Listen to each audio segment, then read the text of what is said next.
ভারতের পার্লামেন্টে দাঁড়িয়ে কুরুচিকর মন্তব্য করেন বিজেপির সাংসদ তথা ভারতের স্বরাষ্ট্রমন্ত্রী অমিত শাহ ডক্টর বি.আর. আম্বেদকরকে উদ্দেশ্য করে, যিনি ভারতের সংবিধান রচয়িতা।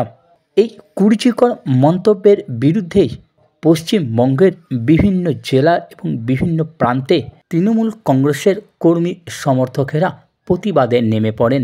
আজ সিউড়ি ২ নম্বর ব্লকের তৃণমূল কংগ্রেসের কর্মী সমর্থকেরা এই কুরুচিকর মন্তব্যের বিরুদ্ধে প্রতিবাদী মিছিল করেন। এই মিছিলে উপস্থিত ছিলেন ২ নম্বর ব্লকের ব্লক সভাপতি নুরুল ইসলাম, কোমা অঞ্চলের অঞ্চল সভাপতি বলরাম বাগদি সহ অন্যান্য তৃণমূল কংগ্রেসের নেতৃত্ববৃন্দ। এই কুরুচিকর মন্তব্যের বিরুদ্ধে কি বললেন ২ নম্বর ব্লকের ব্লক সভাপতি নুরুল ইসলাম?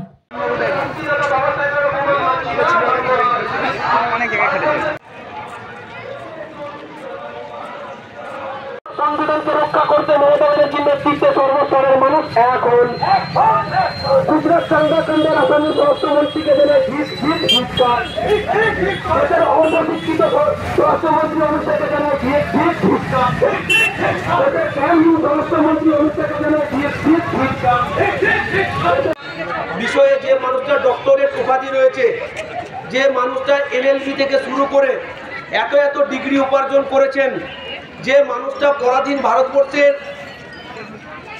স্বাধীনতা সংগ্রামী হিসেবে লড়াই দিয়ে এসেছেন, ভারতবর্ষের সংবিধান কিভাবে ভারতবর্ষ একটা রাজনৈতিক দলের দ্বারা পরিচালিত হবে, সংবিধানের মধ্য দিয়ে পরিচালিত হবে, এইরকম একটা সারা ভারতবর্ষের মহান মানুষ, সারা বিশ্বের মহান মানুষ, যে মানুষটার ৬৪টা বিষয়ে ডক্টরেট করা রয়েছে, এইরকম একটা মানুষকে শীতকালীন যে অধিবেশন চলছে পার্লামেন্টে, সেখানে দাঁড়িয়ে অমিত শাহের মতন একজন অর্ধশিক্ষিত স্বরাষ্ট্রমন্ত্রী, যে মানুষটা পার্লামেন্টে শপথ নেয় বাবা সাহেবের সংবিধানকে মেনে, সেই সংবিধানকে অপমান করে অসম্মানজনক কথাবার্তা, কুরুচিকর মন্তব্য, যে ऐसा এক ফ্যাশন হয়ে গিয়া যে আম্বেদকর আম্বেদকর আম্বেদকর।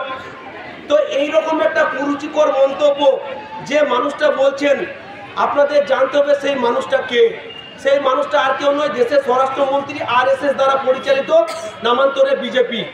বিজেপি হচ্ছে আরএসএস দ্বারা পরিচালিত, যারা এসসি এসটি ওবিসি সংখ্যালঘু মানুষের সব থেকে বড় শত্রু এই ভারতবর্ষের। তারা আবারও চায় এই মনোবাদকে এই ভারতবর্ষে প্রতিষ্ঠা করতে। খুব দায়িত্ব নিয়ে আপনাদের বলছি, ভারতবর্ষের মানুষ, বাংলার মানুষ অত্যন্ত সচেতন এবং শিক্ষিত। ওরা যদি এই 2024 নির্বাচনে 400 আসন পেত, আবারও এনআরসি করে অগণিত ভারতবাসীকে, অগণিত পশ্চিমবঙ্গের মানুষকে কাগজ কলম না থাকার দায়ে তাদেরকে ডিটেনশন ক্যাম্পে পাঠানোর ব্যবস্থা করত। এবং খুব দায়িত্ব নিয়ে বলতে পারি যে আমরা মমতা ব্যানার্জির নেতৃত্বে এই বাংলায় সর্বধর্ম সমন্বয়ের মধ্য দিয়ে, মমতা ব্যানার্জির নেতৃত্বে 76টা প্রকল্পের উন্নয়নের মধ্য দিয়ে বাংলা আজকের দিনে মমতা ব্যানার্জির হাতে সুরক্ষিত এবং সংগঠিত। আগামী দিন আপনাদের শপথ নিতে হবে এই এসসি এসটি ওবিসি সংখ্যালঘু এবং সংবিধান বিরোধী বিজেপিকে গণতন্ত্রের মধ্য দিয়ে এই পশ্চিমবাংলা থেকে 2026-এ উৎখাত করতে হবে। এই শপথ নিয়ে বাবা সাহেবের প্রতি বিনম্র শ্রদ্ধা, সম্মান এবং প্রণাম জানিয়ে গত লোকসভা নির্বাচনের প্রাক্কালে বর্তমান ভারতবর্ষের স্বরাষ্ট্রমন্ত্রী বিজেপির নেতা অমিত শাহ একটা কথা ঘোষণা করেছিলেন। কোন একটি রাজ্যে নির্বাচনী সভায় তিনি পরিষ্কার মাইক ধরে বলেছিলেন যে আমরা যদি 400 আসন নিয়ে পার্লামেন্টে আসি এবং সরকার গঠন করি, এসসি এসটি এবং ওবিসি অর্থাৎ তপশিলি জাতি এবং উপজাতি এবং অন্যান্য অনগ্রসর শ্রেণীদের জন্য যে সংরক্ষণ ব্যবস্থা আমরা সম্পূর্ণভাবে তুলে দেব। এর আগেও যারা বলেছিল যে আমরা ভারতবর্ষের সংবিধানকে বদল করে দেব, এই সংবিধান রাখবো না এবং আমরা একটা অন্য সংবিধান রচনা করেছি, সেই সংবিধানটাকে বাস্তবায়িত করব। সত্যি যদি 400-র বেশি আসন নিয়ে ওরা লোকসভায় জিততে পারত, তাহলে এমনটাই করত, এতে আশ্চর্য হবার কিছু নেই। তার কারণ, কেন সংবিধান বদল করে দেবে? যেহেতু যিনি সংবিধানটা রচনা করেছেন ডাক্তার বাবা সাহেব ভীমরাও আম্বেদকর, তিনি একজন শিডিউল কাস্ট মানুষ, তপশিলি জাতি সম্প্রদায়ের ঘরের ছেলে। সেটা একটা অশৌচ জাতি। সে অশৌচ জাতির হওয়ার কারণে তার লেখা সংবিধান আমরা মানব না। এ কথা তাদের কথা, আমাদের কথা নয়, এটা বিজেপির কথা। পার্লামেন্টে দাঁড়িয়ে দেশমন্ত্রী বলছেন যে আজকাল একটা ফ্যাশন হয়ে গেছে যে মানুষ শুধু doctor B.R.. Ambedkar, B.R.. Ambedkar, B.R.. Ambedkar এই কথাটা বেশি বলছে। এ কথার কোনো গুরুত্ব থাকার কথা নয়। কত বড় লজ্জা, কত বড় ঘৃণা আমাদের দেশের জন্য। স্বাধীন ভারতবর্ষের পার্লামেন্টে দাঁড়িয়ে একজন দেশের স্বরাষ্ট্রমন্ত্রী, যে মানুষটা দেশের সংবিধানের উপর শপথ নিয়ে দেশের মন্ত্রিত্বের দায়িত্ব নিয়েছে, সেই মানুষটা কতটা অযোগ্য এই দেশের একটা আধা শিক্ষিত মানুষ, অর্ধশিক্ষিত মানুষকে দেশের স্বরাষ্ট্রমন্ত্রী গঠন করে স্বরাষ্ট্রমন্ত্রী করে বিজেপি প্রমাণ করে দিয়েছে যে আমাদের দল, আমাদের সরকারটা মূর্খের সরকার। এবং সেটা বারবার প্রমাণ হচ্ছে। ডাক্তার বাবা সাহেব ভীমরাও আম্বেদকর আমাদের কাছে গর্বের বিষয়, শিডিউল কাস্ট, শিডিউল ট্রাইব মানুষদের কাছে গর্বের বিষয়। তিনি শিডিউল কাস্ট সম্প্রদায়ের মানুষ, তিনি দেশের সংবিধান রচনা করেছেন এবং তার সঙ্গে সহমতের ভিত্তিতে আরো যে সমস্ত স্বাধীনতা আন্দোলনে অংশগ্রহণকারী যে সমস্ত নেতা যারা স্বাধীনতার স্বপ্ন দেখেছিলেন বা দেখিয়েছিলেন মানুষকে, তারা সহমত পোষণ করেছেন এবং সেই সংবিধান স্বীকৃতি লাভ করেছে এই দেশে। দেশের স্বরাষ্ট্রমন্ত্রী পার্লামেন্টে দাঁড়িয়ে এতটাই দুঃসাহস তার, দেশের মানুষ অবাক হয়ে যাচ্ছে যে সারা স্বাধীন ভারতবর্ষের সংবিধান রচয়িতা যিনি ডাক্তার বি.আর. আম্বেদকর, সেরকম একটি মহামানবকে পার্লামেন্টে দাঁড়িয়ে অপমানজনক, অসম্মানজনক কথা বলেছেন। এত দুঃসাহস আমরা দেখে ভারতবর্ষের মানুষ আমরা অবাক হয়ে গেছি। এত বড় অন্যায়, এটাকে মানা যায় না।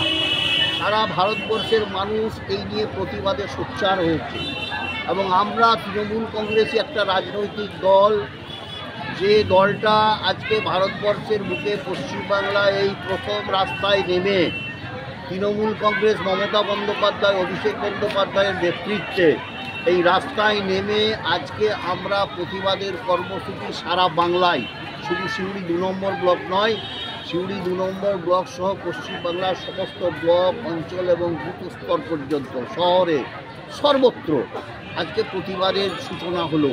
এবং আমরা মনে করি আগামী দিনে মমতা বন্দ্যোপাধ্যায়, অভিষেক বন্দ্যোপাধ্যায়ের নেতৃত্বে সারা ভারতবর্ষের এই অপমান, এই অন্যায়ের বিরুদ্ধে একদম সোচ্চার হয়ে সারা ভারতবর্ষে মমতা বন্দ্যোপাধ্যায়, অভিষেক বন্দ্যোপাধ্যায়ের নেতৃত্বে আরও বড় আন্দোলন সংগঠিত হবে।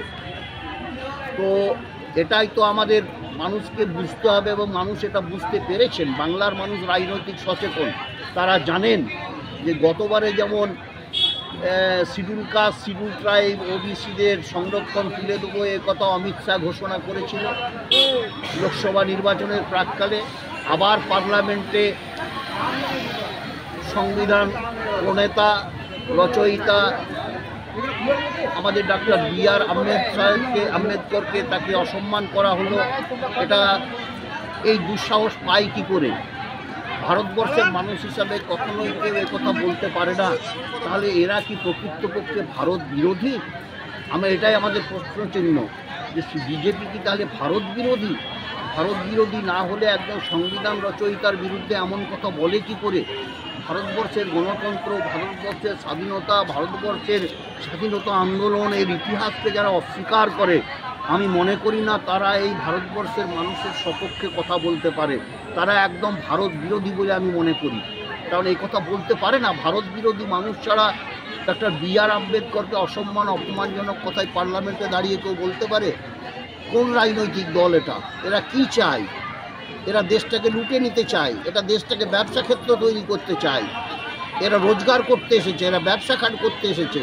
কোটি কোটি টাকা যেমন বিজেপি আজকে বিভিন্ন ব্যাংক থেকে বড় বড় শিল্পপতিদের দিয়ে দেশটাকে লুট করিয়ে দিচ্ছে, একই পদ্ধতিতে আবার একটা লুট করার একটা প্রবণতা এদের মধ্যে জেগেছে। এরা কখনো দেশভক্ত হতে পারে না, এরা কোনো ভারতের মানুষ হতে পারে না। ভারতীয় যদি হয় তাহলে বি.আর. আম্বেদকরের অপমান করতে পারে না, এটা আমরা মনে করি।